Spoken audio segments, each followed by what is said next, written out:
What up, what up, what up? It's Khalid Nathan Aleem, the real estate boy. And today we are going to have Shad Hammond on in a quick fast here. So don't go nowhere, man. We're going to start at 8 o'clock and we're going to be talking about black home ownership. All right. So don't go nowhere. Don't touch that dial and just sit back, man, and enjoy the show. So again, we're going to talk about black home ownership and go through these to-do lists for first-time home buyers. But this is really going to be a time to educate just on what's going on in the market, the housing market.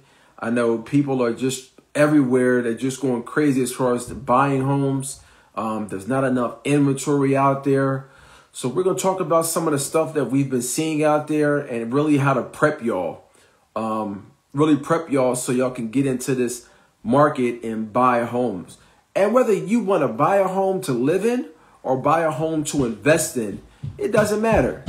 It really doesn't matter. We're going to be getting into all of that.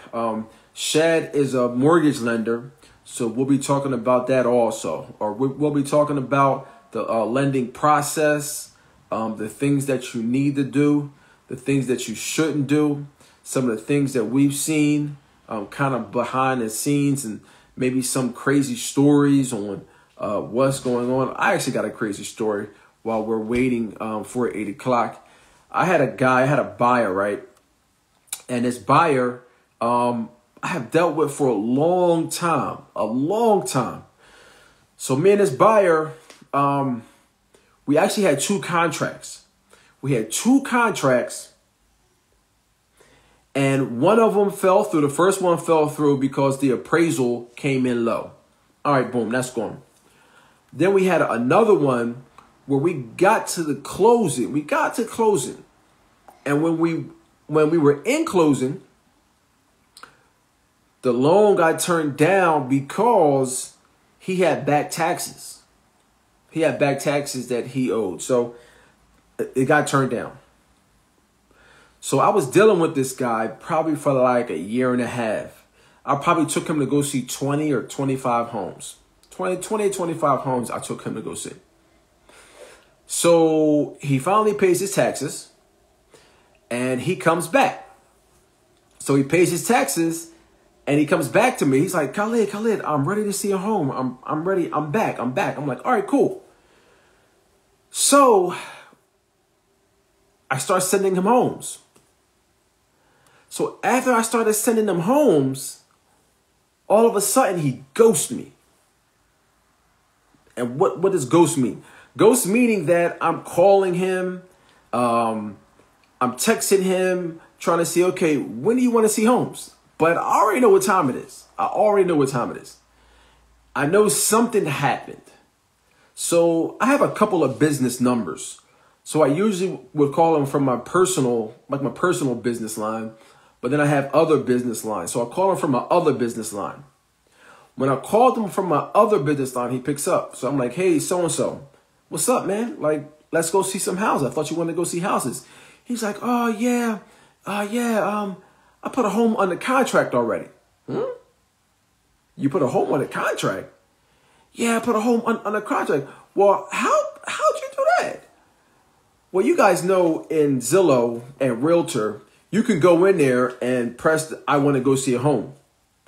What that is that's a way for Zillow or Realtor.com to sell those leads. Realtor.com or Zillow, they sell those leads to realtors. So that, for example, I can go buy Zillow leads.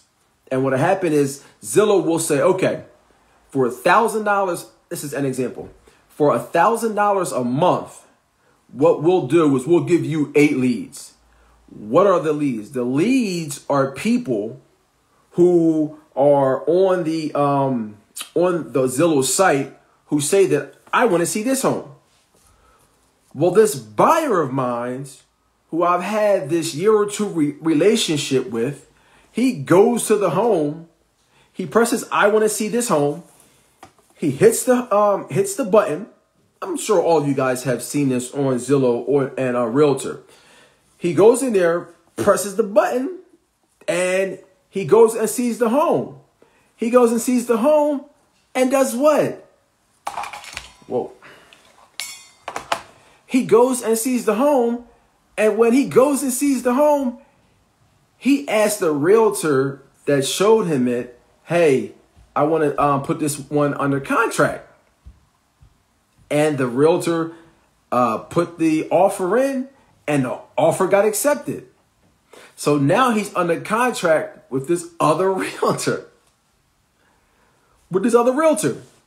So I spent 2 years, more or less. I probably went out with him maybe like 20, 25 times as far as showing him homes. And in one swoop, he goes and sees this other home on a whim with this other realtor and puts in a contract, and the contract's accepted. Bam! Just like that. So some realtors might look at me and was like, oh, well, why didn't you have a buyer's agreement? I did. It just ran out. So I had worked with him for so long that I figured, okay, I'm his guy. Okay. But apparently I wasn't. And here's the thing is he also had a wife. I don't know if they're girlfriend or wife or whatever, but she had to sign off on it too. So she signed off on it too. So he did me dirty. And then the wife did me dirty also. What is the required credit score to buy a home? I got you. We are going to have a mortgage lender on here right now, but to answer your question, I got a question right here on TikTok for you guys who are on Instagram. What is required credit score to buy a home? You can buy a home at 580 or better. 580 or better, you can buy a home. Now to get a decent interest rate, I would say it's probably 620 or better. Okay, but in order to buy a home, to be 580 or better. So, all right. So on TikTok, y'all may not be able to. Well, y'all not gonna be able to see them, but you will be able to hear them. Okay. So I want to introduce y'all to my man 50 grand, Shad Hammond. Can you hear me, Shad? What's up, guys? How y'all doing? Great. So he's on here now. So we're about to get busy. Tonight, we're going to be talking about Black home ownership and just talk about the home buying process. Got a couple questions here on TikTok where the young lady's asking, what is the required credit score to buy a home? And I told her the bottom is 580, but to get a decent rate, we're probably looking at 620. Then she put, but we could use the mortgage to make our credit better, right? So then we can refinance. Sure, you can do that, but I'm the realtor, so we do have a professional lender from Loan Depot on the line now. So I'm gonna let him answer that question in totality. Question number one being, what is the required credit score to buy a home? That's the first question. And then the second question is, but can we use the mortgage to make our credit better, right? So then we can refinance. So again, thanks for sharing some time with us. I'm Shad Hammond, team leader, Loan Depot. I am a mortgage professional. I am still a licensed realtor, but my day job is lending and finances. So like Khalid said, 580 is the minimum credit score for an FHA. Oddly enough, it actually is 500. But you would actually, if you were going to have a 500 credit score, you would have to put a mandatory 10% down. But 580 is generally known as the credit score limit for an FHA loan.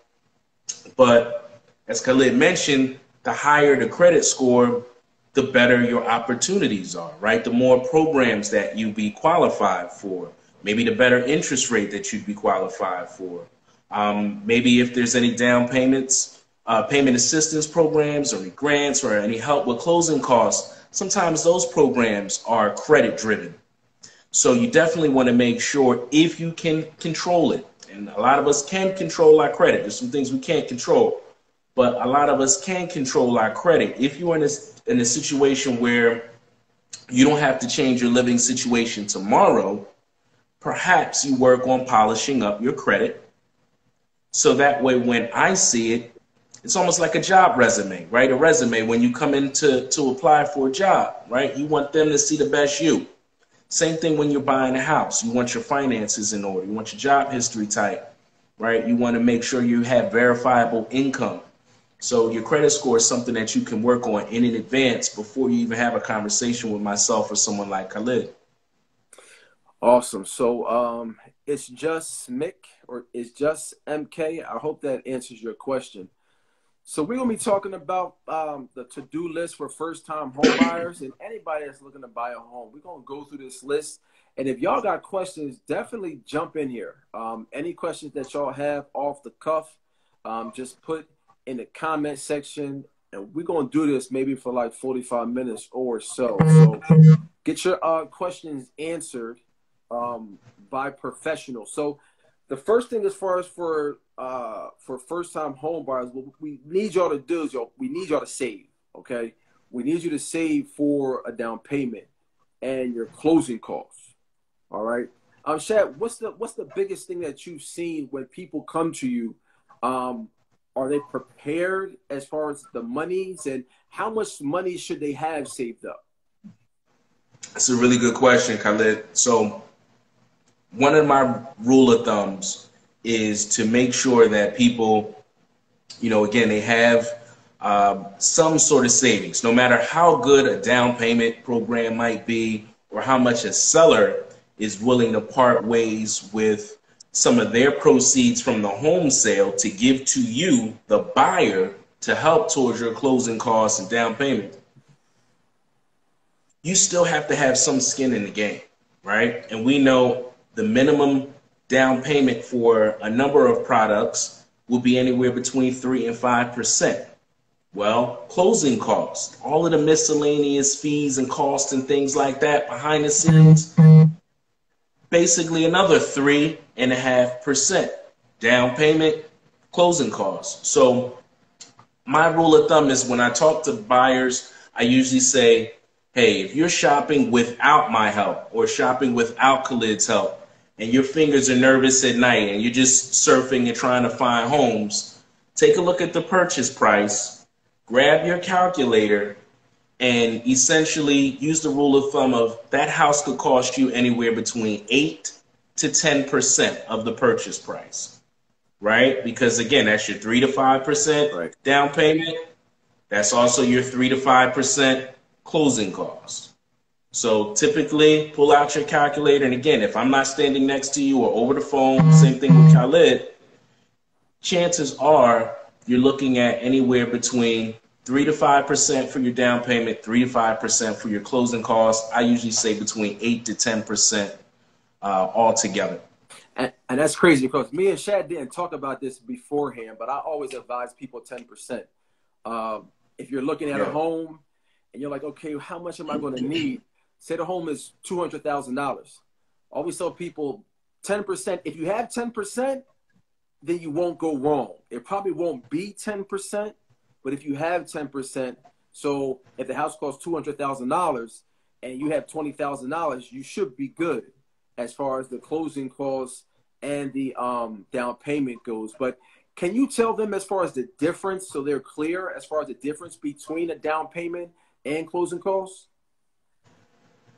Yes. So when you are purchasing a loan, again, a lot of the loan products, the lender loans are often backed by, government loans are backed by the FHA, the Federal Housing Administration, the VA, Veterans Administration, Fannie Mae, Freddie Mac.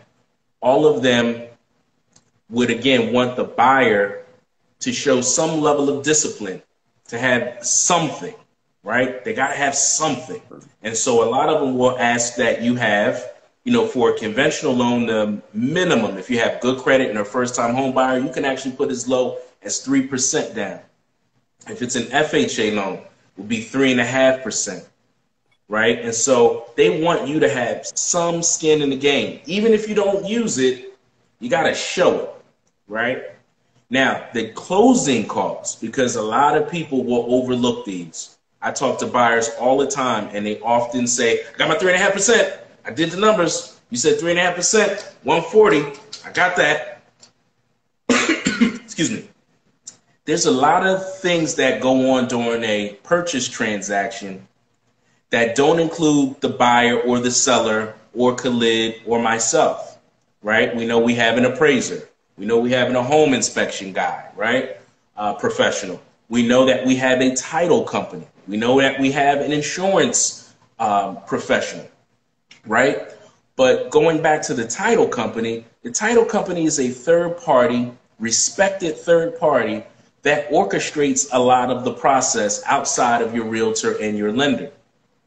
They will do a title search. They'll make sure you, the buyer, your personal title is clean of liens and judgments and things. They'll check on the seller to make sure the seller is clean of any liens, judgments, bankruptcies, things like that, judgments. They'll do the same on the title of the property, make sure the property is cleanly. So a lot of these things that get done behind the scenes come at a cost. Their services rendered. And so we got to pay those folks. So at the end of the process, the title company is going to basically send us a receipt and let us know, hey, early on, Shad gave you an estimate of what all of these costs and services cost, but here's the real receipt of what the process actually costed. And again, we're talking title search.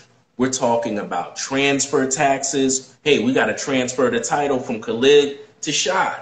All right, well, that comes at a cost. We got to record that transaction, right? Well, that transaction needs to be recorded on the city level, the county level, and the state level. So all of that stuff comes at a cost, and we got to pay. And you're given that receipt at the end of the process, so it's bigger than just your down payment. Right, gotcha. So that's the first thing. The first thing is that you need some money. You got to have some skin in the game. They're just not letting you get a home for nothing. Now, we've been able to get individuals where we've been able to have them get money at the table, okay, where they're getting money back, all right, because of maybe grants or because of sellers assist. So why don't you talk a little bit about the grants as far as the grants that are available right now for first-time home buyers? Okay, so it looks like a lot of our viewers this evening are local to Philadelphia, where we're from. And so in the event, if you are from the greater Philadelphia area or the tri-state area, Pennsylvania, Jersey, Delaware, I'm sorry, New York and the tri-state up there, but Pennsylvania, New Jersey, and Delaware, there are a lot of programs that we have that are state-run, and there's also local programs as well. And so the NJFMHA program, that's the New Jersey's program for state-driven aid, they'll give up to $10,000. That's a great program. It's a forgivable lien on the property, and that money it used to only be county specific, only a couple counties, but now the entire state of New Jersey offers that money. Now, a lot of counties may have certain funds and certain things that maybe the buyer may have to research, $3,000 here or $5,000 here, but the state of New Jersey has a $10,000 grant. Delaware has something similar. Their program is called DSHA, as it often is known as Delaware State Housing Authority. They also give $10,000. I like DSHA because DSHA is a little bit more relaxed than Pennsylvania and New Jersey. The credit score requirement isn't as stringent. Same for the income. The state of Pennsylvania has one called the PHFA, right? Pennsylvania Housing Finance Agency. That one they have a number of programs, and all of these states have more than just one. Right. But in terms of down payment for traditional purchase, most of them will offer certain funds for your closing. PHFA, one of the ones that we use widely in the city, is their newest program. It came out in May. It's called the K-Fit. It's for Keystone Forgivable in 10 years. Those of us in Pennsylvania will use that a lot because it's 5% of the purchase price of the home that goes towards a buyer's down payment and closing costs. It's forgivable. A lot of these programs will place a second lien on the property. And that second lien often doesn't have to be paid back unless the buyer does something to disrupt the agreement, right? If you try to sell your house before the term that's been discussed, or if you try to, when you try to refinance the property without talking to the state funding place that you got your funds. So those are state-driven programs. Now, on March 14th, we're going to have the return of the Philly First Grant. Khalid and I did a number of transactions a couple years ago where home buyers are given 6% of the purchase price or up to $10,000 towards their closing cost. Almost every lender in our area accepts it. There isn't a credit score requirement. Basically, if you're approved with your lender, you're going to be approved with the Philly First Grant. Another one that comes out, excuse me, is the First Front Door.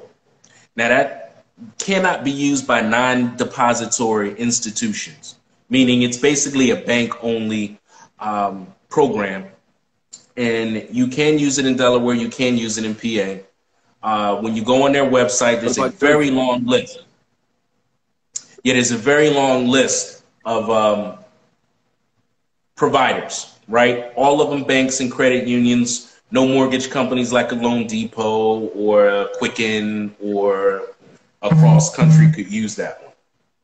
So we can always talk offline in more detail, but I wanted to run through some of the state and some of the local programs that we have access to.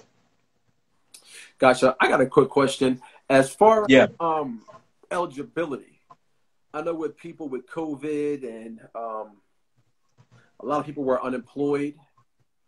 I know historically you needed 2 years of uninterrupted employment to qualify for a loan. Has those requirements relaxed any because of COVID, or is that still in place? In terms of employment history? Right. Yeah, so lenders are really basically doing a case by case. You know, I have a home buyer called in yesterday. He had 2019, no 2020, and he had 2021 in terms of work history. Didn't work one day during 2020. Going to be very difficult for him to obtain a loan. Anywhere or just with anywhere. Okay. Now, if he's good with a pen and he's got a good lender that's also good with a pen and can tell him, and together they can work to come up with a good LOX, as they call it in the business, or letter of explanation, to say, hey, look, I was sick. You know, my job laid us off and I couldn't find another job. I mean, you really got to lay it on them heavy. But case by case basis. So certain loan programs will ask that you at least have 6 months of work history over the last 2 years. At least have 6 months. What if I change jobs? What if I worked for 3 years up to December, and then January, and now it's February, but January, February, I had a different job. For example, I worked for the school district, and I left the school district after 3 years, and I started doing hair, or I started doing home care assistance January and February, which is totally different than being a teacher. Would I qualify? How was the work history, though, in terms of the over 2 years? How much would you have worked teacher turned hairdresser? Well, I worked full time. I worked, and I actually have a situation like this. This is why I'm asking this pointed question. Did you have any gaps? No. Is what I'm saying? No. No? So you can do it. Okay. You can do it. Your only issue would be that when folks go from W-2 to 1099, that can be an issue, right? Okay. That can be an issue. But if you went from AutoZone and you worked on cars for 2020, and then all of 2021, you were a special ed teacher, as long as you, again, have an LOX and you tell the underwriter, hey, look, I took this job with teaching because it's always been a passion, and two, it pays more than working on those cars, then you're not going to get much grief. Throughout trying to buy a home, this helps a lot. Writing letters of explanation, being very transparent, letting folks know, hey, this is where I'm at. This is what I did. This is why I did it. You know, and if it makes some sense, you know, and it's well written, you'll often win.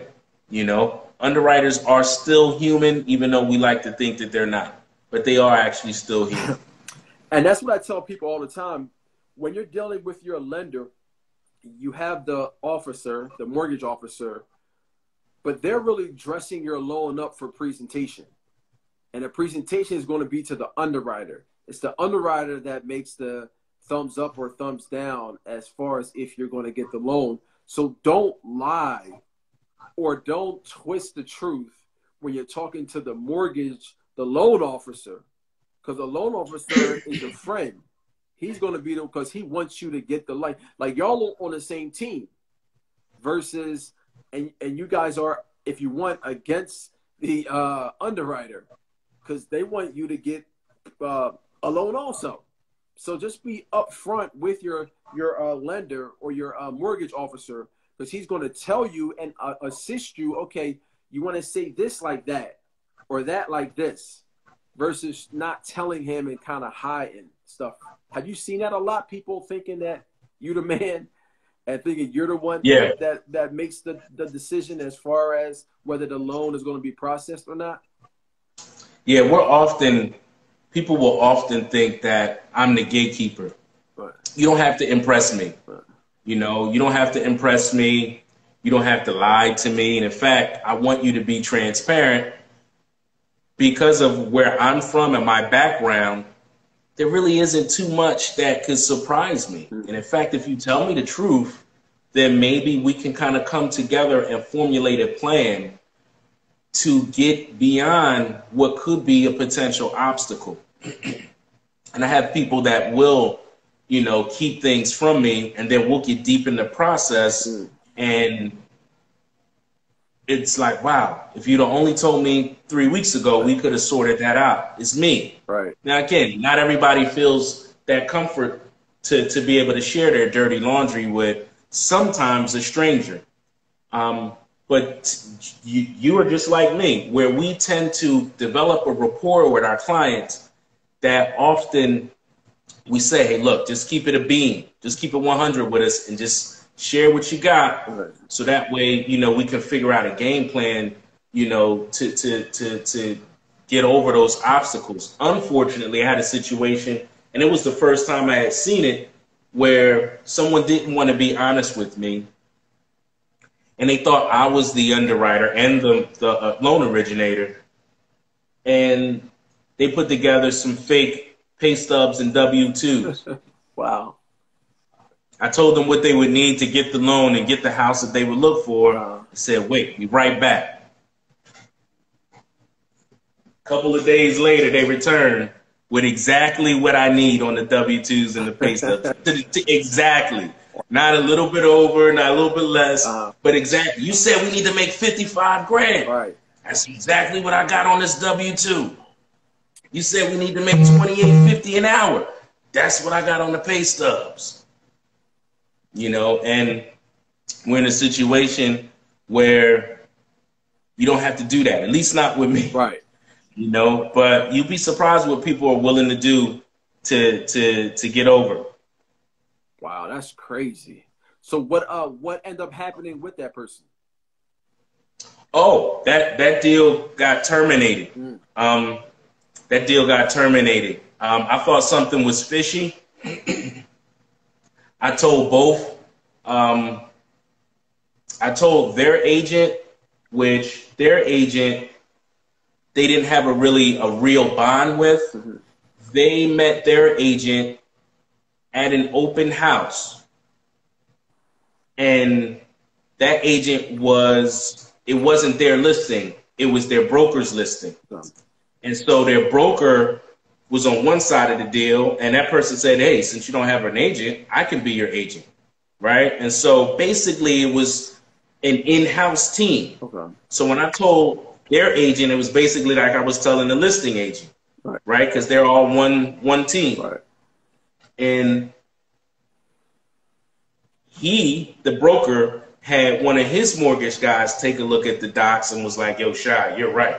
These docs, somebody made these in their garage. These aren't good. Wow.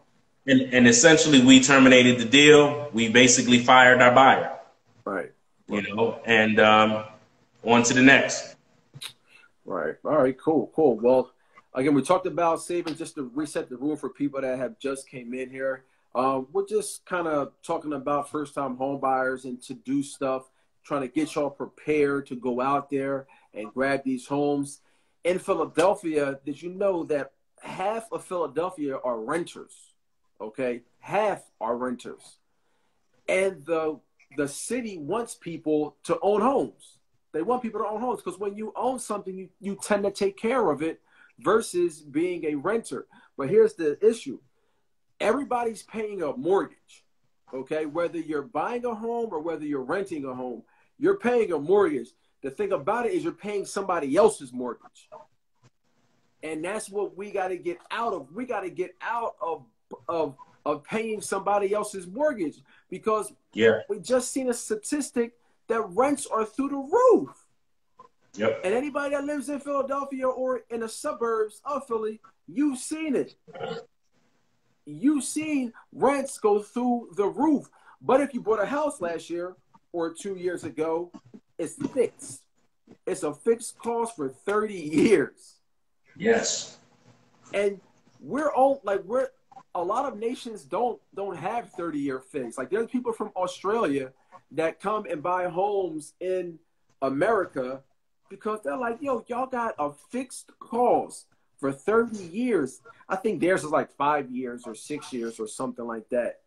But I don't think people know about the opportunity that they have as far as to lock a home in and lock that price in for 30 years versus renting because it's guaranteed to go up. Yeah, absolutely. As we're seeing the cost of everything go up, we're seeing milk go up, bread go up, gas go up. We're seeing rising home values go up. Rentership is up, I think, like 33% over the last 10 years. It's some stupid number, right? And in Philly, rent is up year over year about 7%. And so essentially, what some landlords are doing, I promise I'm not doing it, but some landlords are saying, hey, we know how difficult it is to purchase a home due to inventory. Many of you are trying to leave us only to come back to us. Right. And when you come back to us, we're going to bite you in the back half. You know, you're going to pay more. Right. You know, so we're seeing places that used to be $800-900, now $1,300. We're seeing $1,300 being $1,500 and $1,600. They know, landlords know that the inventory isn't there for people to buy homes. They also know people will often settle, you know, for renting. Because one thing Khalid and I will tell and share with a lot of you is that we know most people can afford a mortgage because they are paying a very expensive rent right now. However, what keeps them from home ownership in most cases is the transactional cost, the cost of the transaction, the one-time cost of the transaction. If everybody had, you know, 10 to 15 grand to put on that down payment and those closing costs that we talked about, everybody would be owning a home, essentially, right?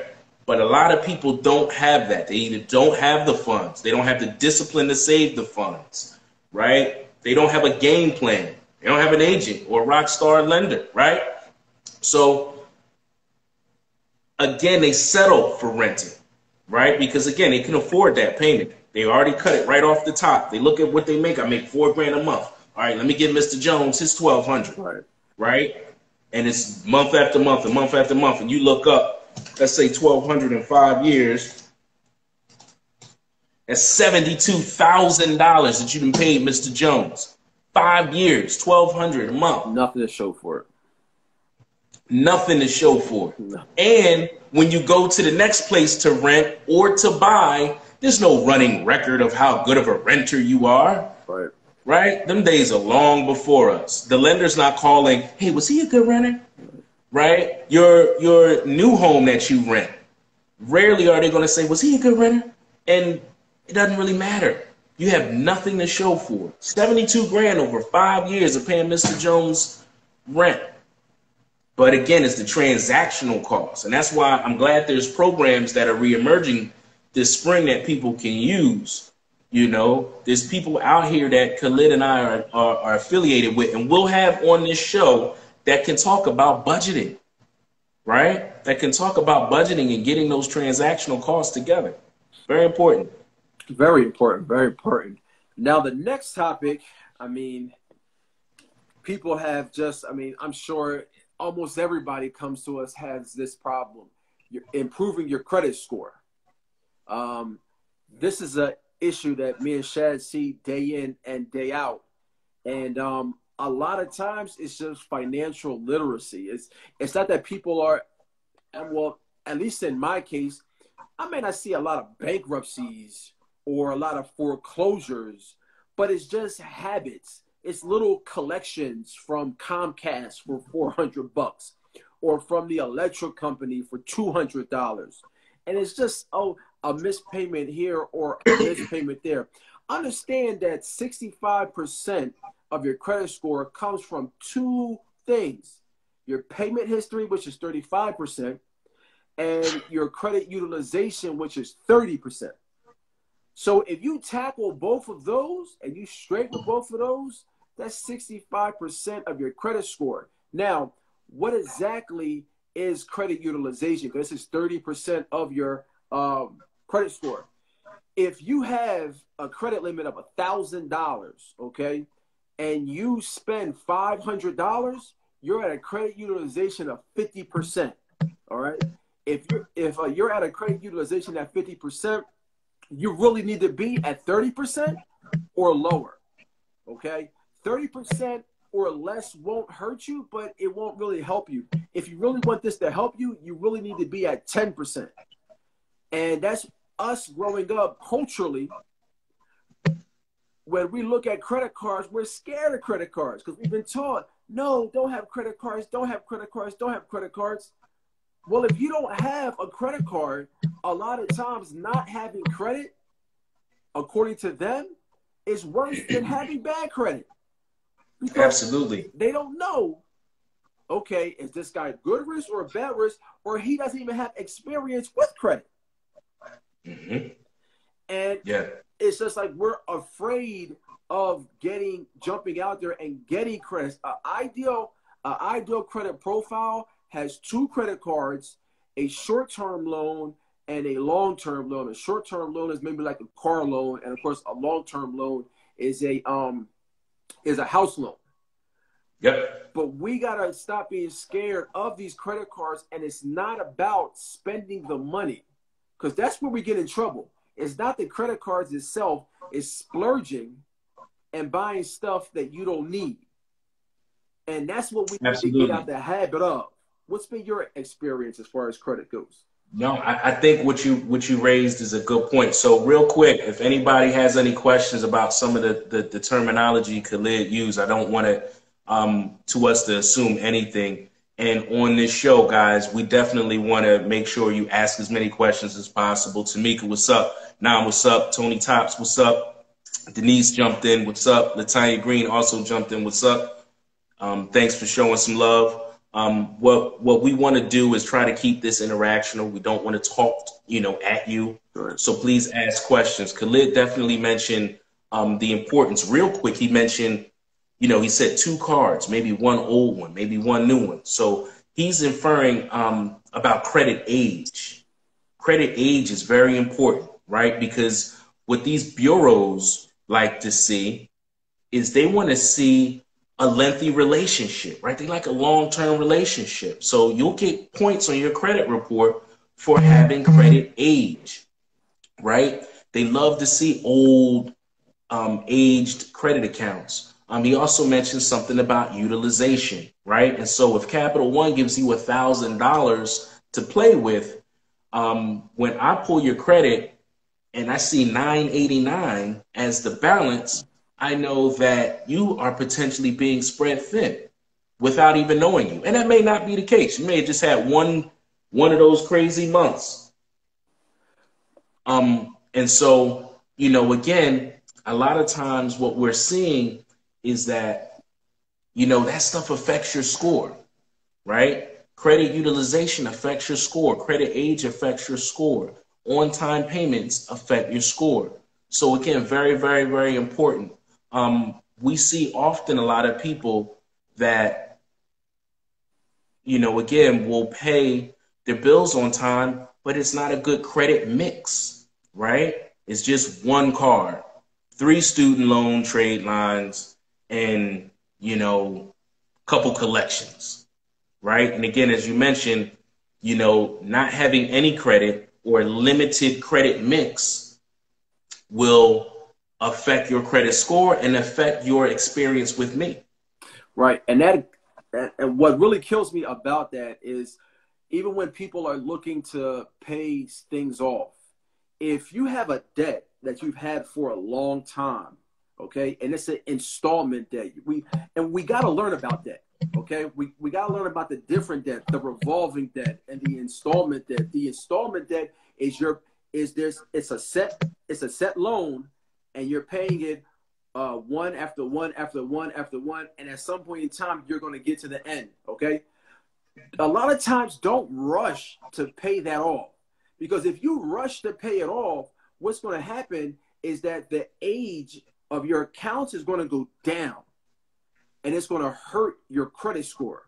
So if you're about to get a loan, about to go for a pre-approval, make sure that if you had a loan that you've been paying off, maybe it's a car note that you had for 5 years, don't be in a rush to pay it off, because once you pay it off, what's going to happen is your credit score is going to go down because the age of your accounts is going to go down.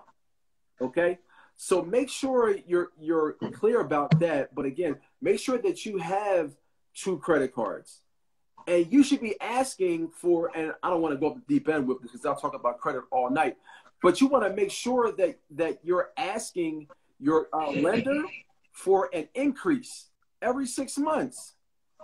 And the reason why is if you have, is for that credit utilization. In order for credit utilization to actually help you the most, it needs to be at 10%, 9%, somewhere in that. So if you have a limit of $1,000, you really should be around the $90, $100 as far as what you're going to spend in order for that to help you. Okay. If your limit is $1,000 and you spend $500, you kind of shot yourself in the foot. So I'm not saying don't use the credit cards, but that's why you want higher balances. If you have higher balances, then you can spend some of it without really hurting your credit. But what have you seen, Shad, as far as people coming to you with their credit? Is it usually in shape, or is it usually banged up? It's hit or miss. It's hit or miss. Real quick, I definitely and I'll jump in on that. I noticed we got a couple questions. Okay. Nam asked, how many mortgages can somebody have on, when applying either for refinance or another purchase, and they have a couple of mortgages tied to them already? I mean, I've done business with someone with 14 properties 10 of which had mortgages. 14 were tied to them. I've done one with about 8 properties. I mean, essentially, as long as they can show that they can afford it, and a lot of those times, those doors, essentially those tenants, those rents, as long as they can verify those rents that are coming in, it's a pain in the butt, obviously, to process because, doing my job, you have to make way for, you have to make sure, again, if they have a mortgage, that it's paid on time, right? You have to check that they have insurance on those homes, that the title is clear on those homes, that they're paying the taxes on those homes, and times that by however many homes that they have. And again, are we using any income earned from those homes to qualify for any new loans? Or again, if we're doing a purchase or refi. So it really isn't a number where the banks will kind of deny you. I did work for a lender where it was like, don't do more than 8. But it really isn't a written number. But at the same time, it's more of a case by case scenario. And then also, how does that work when a refi when existing mortgages are? How does that work when a refi when the existing mortgage is paid off? Is what do you think he's asking? Is he asking if he's trying to refi one of the homes that's already paid off? How does the work? Hit us up a little bit more on that one. Right. So just to jump back to what you were just saying, just so I can make sure that everybody's clear. So what you're saying is that for a person to have a number of homes in their name, there's no set guidelines saying, hey, because I've always heard 10. So there's no set, okay, you can only have 10 homes in your name. Yeah, there's no real number of, again, homes. There's no real limit. Now, banks and lenders may have what they call overlays, which would be their own personal rules. And again, that overlay, with a lender that I worked for previously, again, they say, hey, look, if it's more than 8, we're not doing it. I don't know if they didn't want to do it because they didn't want to do the processing. I don't know if they weren't doing it because, it was, some kind of thing on the back end when these lenders go to sell the loans, and maybe the secondary market, the investor who's going to buy that loan, the servicing rights to that loan, maybe he doesn't want it, or whatever entity that is. But I remember a hard line in the sand. He said, hey, if somebody's got more than 8 properties, we're not doing business with them. Pick a different lender. Most lenders that I've worked for in the present day hadn't really had any major issue. And in regards to credit that you mentioned, you said, hey, were people coming to me with their credit jacked up or if their credit was in good shape? Most folks, again, I'm going to give them the benefit of the doubt. I obviously see credit in all sorts of conditions. In our area, in our tri-state area, I've worked up a reputation of being kind of like Robin Hood. I will take on deals that a lot of people won't. I also take on a lot of stress that a lot of people won't. If it works, I'm going to pursue it, right? If I'm getting good energy from you and you seem invested and will meet me halfway and stick to the script, then I'm going to try to get it done. But a lot of people now are starting to, thanks to social media, things like this, shows like the Real Estate Impact, they're starting to know that, again, it's almost like a job interview, right?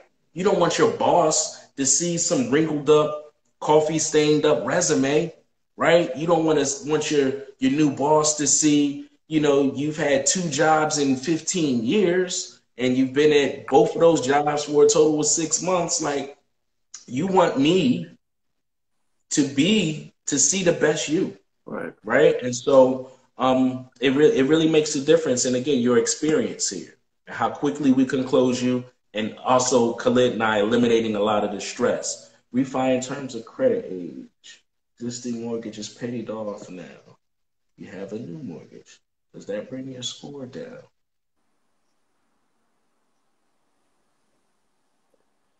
Yeah, I don't know. You may have to have a one-on-one with All good. As I'll decipher. yeah, as far as well, listen, guys, we're gonna wrap it up here soon. We're gonna be coming to y'all every Tuesday at 8 o'clock, and we'll definitely have special guests. It's gonna be all around real estate, whether that's owner occupied real estate investing, just all career development all around the board. So make sure y'all subscribe and follow me and Shad. And if you do, all of our information is in the bio. And hey man, until next time, if you guys do have any questions, again, you can follow both of us. Reach out anytime. We're super accessible. But Absolutely. if you're looking to buy a home, I will tell you this, is that the spring is going to be crazy. So what you want to do is you want to get with us right now and get prepared, because when the city is on fire with buyers, then you're definitely you're going to be lost if you start then. If you start now, you're good. And I just want to say this one point is that if you're looking at Philly and you're looking to get the Philly first rent, you have to go through housing council. Okay. The thing about Philadealphia is that they didn't hire any more counselors since the last time. So when this grant hits and everybody finds out about it, there's going to be a mad rush. The thing about Philly, and listen, I ain't throwing no shade at no Philly, no us city workers, but they work at their own time. Okay, they're not on your time. So if you try to go down there and put the mad rush to get your situation straight, you're going to be sorted. Okay? So that's why I would definitely suggest that you get with us now so we can get you in one of the programs.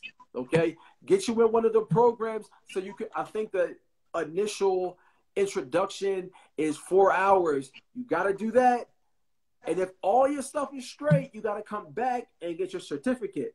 But if everything isn't lined up, you may have to come and go. And that's going to stop you. And you need to have the certificate before you put a contract on a house. You need a certificate first. So get with us now. The urgency is now so we can get you into one of these programs so that by the time it comes out, when's the release date again? March 14th? So March 15th, I think, is Philly first. March 14th is First Front Door. Okay. And both of those are separate. So one has an application over here, one has a process over here. So make sure you get with us so we can guide you to what you need to do right now to prepare yourself so that when it does drop, you're first in line and we can go see homes. Absolutely. Let me answer two quick ones real quick. So I believe that was Tyreek. She asked if you buy a car, would that affect your pre-approval? And so that one is definitely a very good question. Right. And again, it depends on when you buy that car. Could it affect your pre-approval? If you're going to buy a car, I wouldn't apply for a house probably for another 60 days, if that. All right. If it's 60 days and in, then I wouldn't mess with it, because your credit is going to get is going to be heavily influenced by you taking on new debt and the number of credit pulls that auto dealerships do when it's time to purchase a property. So I wouldn't do that if you wanted to change your living situation within the next 3 to 6 months. Very good question. Nam mentioned about that refi and the mortgage, and I kind of know where he's going with that. It would, anytime you apply for a mortgage, typically you're taking on the biggest debt ever, right? The first lien, like when you pull somebody's credit, the first lien on everybody's credit report, if they have a mortgage, will be the mortgage. Right. It's the biggest, most powerful debt in credit, right? And so your credit typically will do a dive before it then goes back up, because mortgages also are the biggest credit builder that you can have. Right. And so, yes, if you do a refi, your credit will drop, but then it will also start to shoot back up, usually in the next 2 to 3 months. Got to pay those payments on time. Real quick, I wanted to just finish by saying If anybody does need to be enrolled in any of the programs that we have in the tri-state area, I can help. I teach at a lot of these housing counseling agencies and the community development centers. I'm closely in line with all of them. So I can kind of not only enroll you, but maybe fast track your process. Khalid is absolutely right. We're already starting to see delays. A couple of places have hired one or two new counselors. But I mean, those guys are already crying that they're overwhelmed, and it's only going to be amplified as we go further into the spring. So again, as that money is freeing up, people start to get excited. They start to fill out these applications. Those classes are going to start filling up. So reach out to us. Links are in the bio. If you need to get enrolled, if you need, you got questions about financing, please give us a holler, and we'll definitely do this every Tuesday to make sure you guys are in the know. You got any upcoming announcements, Khalid? No, I just wanted to drop one gem for Tariq as far as buying a car. Also, guys, if you're going to buy a car, don't let the dealer run your credit. What you want to do is go to your credit union or get involved in a credit union. Get pre-approved with them first. And then you're going to go down there with a check in hand, okay? Get it from them first. Because what's going to happen is you go down to that dealership, and also, I don't want to digress too much on here, but when you're buying a car, buy it online first. Meaning that, say, I want to get a Toyota Camry, 2015, okay? Go to your Carvana, cars.com, all of those 5 sites, or 6 or 7 sites, those popular sites, okay? Type the car in there so you can have an idea what a 2015 Toyota Camry goes for, okay? And then what you want to do is call that dealer and say, hey, do you have this, blah, blah, blah. Try to negotiate with them on the phone, because once you go down to the dealership, they got you. They're going to get you in the car, you're going to fill the car, you're going to like the car, and it's going to be a wrap, okay? And the worst thing, one of the worst things that you can say to a car dealer is, okay, I got 10,000, you know what I mean? Like, put me in something, or let's make this work. Okay. But in any case, we're not talking about cars, but just make sure, don't go down there and get your credit ran. Okay. Go to the credit union, go to the credit union and see what their new or used auto loans are. Get pre-approved from them, and then go down there. All right. Totally agree. Capital One is a good place, guys. Capital One is a real good place to start. It may not be the say-all, be-all, but they're notorious for giving out really good pre-approvals. Take that down to the dealership. Absolutely agree. All right, y'all. Next Tuesday, 8 o'clock. Set your timer, set your Apple phone, and we will see y'all then, man. We are out. Peace and blessings. How do I do this?